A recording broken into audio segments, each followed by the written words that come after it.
Welcome back Kurulus Usman बोलम 132 के part 3 में। हाजरीन, पार्ट 3 के शुरू में कोनूर रमूस को पकड़ लेता है और वो अपने सिपाहियों से कहता है रमूस मतलूबा मालूमात फराम किए बगैर नहीं मरेगा, चलो यानी शहर जा रहे हैं। यानी शहर में तमाम सरदार पहुंच चुके होते हैं, उनमें यकूब भी शामिल होते हैं। उस्मान सरदार तमाम सरदारों का अच्छे से इस्तकबाल करते हैं। यकूब उस्मान का शुक्रिया अदा करते हैं। उस्मान को कहते हैं कि आपने हमारे लायक अच्छी तैयारियां की हैं। उस्मान सरदार इसके जवाब में कहते हैं इतने सारे सरदार उनकी मौजूदगी में इसके बरकस नहीं हो सकता यकूब साहब। उस्मान बेतौरान को कहता है कि यकूब को इनकी जगह पर ले जाओ। जब तमाम सरदार आते हैं तो इसमें वैसिलियुस भी यहाँ होता है जो कि जासूसी कर रहा होता है। उस्मान ओरहान को कहता है तुम रमूस का इंतजार करो, ये काम आज रात खत्म हो जाना चाहिए। ओरहान कहता है एक मुश्किल रात होने वाली है, जो हुक्म हजूर। दूसरी तरफ मलून खातून तमाम सरदारों की बीवी का अच्छे से इस्तकबाल करती है, उन्हें दस्तरखान पर बुलाती है, लेकिन सादत खातून मलून खातून की जगह बैठ जाती हैं। मलून खातून को यह देखकर बहुत गुस्सा आता है। उन खातून सादत खातून को दूसरी नशिस्त पर बैठने के लिए कहती हैं, लेकिन वो मलून खातून की नशिस्त पर बैठ जाती हैं। सादत खातून कहती हैं मलून खातून आपका महल बहुत खूबसूरत है। मलून खातून इसके जवाब में कहती है शुक्रिया। सादत खातून कहती है खवातीन बेदार हमारे कपड़ों के 100 थान मलून खातून के लिए तैयार करो। इस महल को उनकी दीवारों से सजा दिया जाए ताकि वाकईतन ये एक शानदार महल दिखे। इसके जवाब में कहती हैं शुक्रिया सादत खातून, लेकिन हमें इन कपड़ों की जरूरत नहीं है। यहाँ के तमाम कपड़े खूबसूरत काई खवातीन के पसीने में भीगे हुए हैं, आप वो कपड़े इन खवातीन में तकसीम कर दें। दूसरी तरफ उस्मान के भी तमाम सरदार वहाँ पहुँच जाते हैं। कुरान तमाम सरदारों को कहता है यहाँ तशरीफ फरमा हो यकूब साहब। कुरान तमाम सरदारों को उनकी मुकर्रर की गई नशिस्त पर बिठाता है। सरदार उस्मान से कहते हैं ये कोई नया तरीका है उस्मान साहब, हमारी जगहों को पहले से ही तयन कर लिया गया है। उस्मान सरदार इसके जवाब में कहते हैं अब से हर चीज का एक निजाम है, चिश्तों को हमारे वतन से तशबीह दी, अल्लाह आपकी हिकमत में बरकत दे उस्मान साहब। ये एक सरदार उस्मान से कहता है। उस्मान कहते हैं हमारे बहुत से भाई इन सरहदों पर आए हैं, अब उनमें से कुछ करिए, हमारा वतन अब अपने वतन जैसा नहीं रहा, वो हमें अपने लिए अजनबी समझते हैं, उनकी महमात ने हमारा निजाम खराब कर दिया है, इसलिए हम चाहते हैं कि आप अजनबियों की तरह महसूस ना करें, हमारे वतन को अपना वतन समझें। हाँ, लेकिन हम आप में से और आप हम में से हैं इंशाल्लाह। दूसरा सरदार कहते हैं कि यकूब साहब आपकी नशिस्त पर दरमियान का कोई निशान क्यों नहीं रखा है, और इसके जवाब में उस्मान कहते हैं अल्लाह अल्लाह, और वो बुरान को हुक्म देते हैं तुम ऐसा कुछ कैसे भूल सकते हो। आगे से बुरान कहता है माफ कर दें हजूर। यकूब आगे से कहते हैं ये अहम नहीं है, इस तरह की छोटी छोटी गलतियां मुमकिन हैं।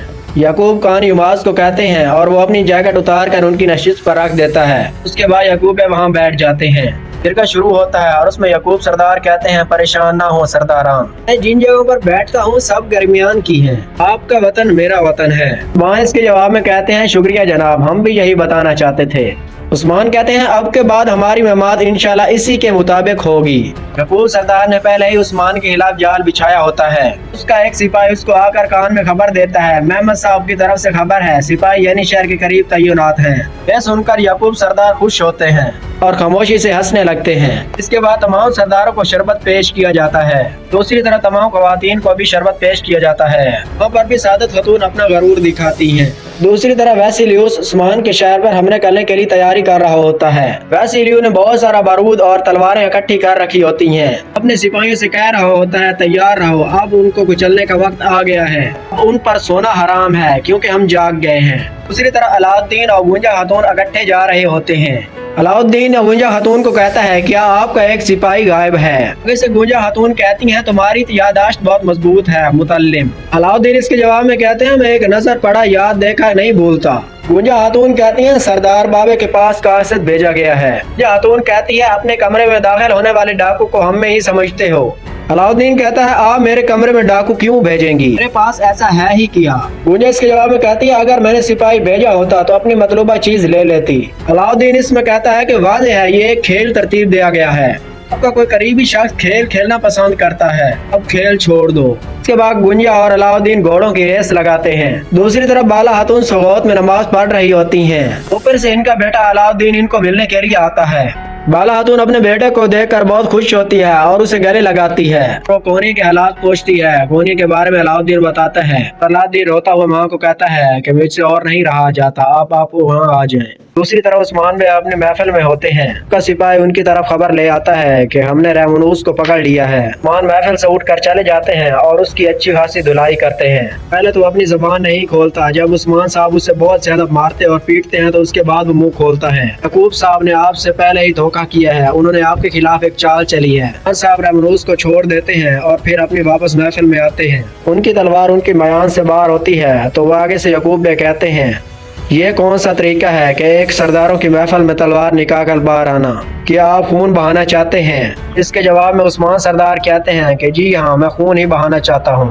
وہ کون سا ریاست کا سلطان ہے جو سرداروں کے پیٹ کے پیچھے منصوبے بناتا ہے؟ دوسری طرف یعقوب صاحب کا بیٹا محمد انتظار میں ہوتا ہے کہ میرے بابا نکلے اور میں عثمان صاحب پر حملہ کروں۔ تو ناظرین، یہ تھا کرولوس عثمان بولم 132 کا لاسٹ پارٹ۔ یہاں پر پوری کرولوس عثمان بولم 132 ختم ہوتی ہے۔ ملتے ہیں بولم 133 میں، تب تک اجازت دیجیے۔ Thank for watching. اللہ حافظ۔